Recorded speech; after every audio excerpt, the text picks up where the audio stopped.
The I Am Vanessa Guillen bill was introduced before Congress today, proposing big changes on how the military addresses sexual harassment. Sherman Chow breaks down the bill and has the emotional reaction from the Guillen family.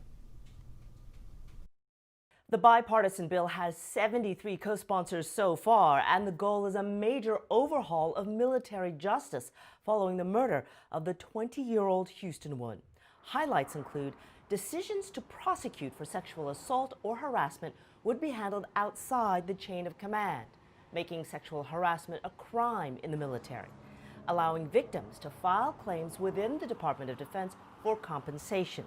All of this follows the disappearance and murder of Specialist Vanessa Guillen. She was stationed in Fort Hood. Her family says she complained to them of sexual harassment. I am Lupe Guillen, and I will not stop until the truth comes out in my sister's disappearance and murder. Which divine mercy, it will come out, like it or not.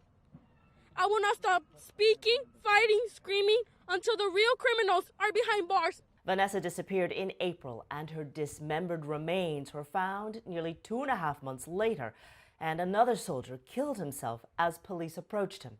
His girlfriend remains in custody in the case. One of the bill's sponsors says 9 Fort Hood soldiers have died under unusual or suspicious circumstances this year alone. The military is conducting a review of the base as well. Sherman Chow, KHOU 11 News. Thank you, Sherman.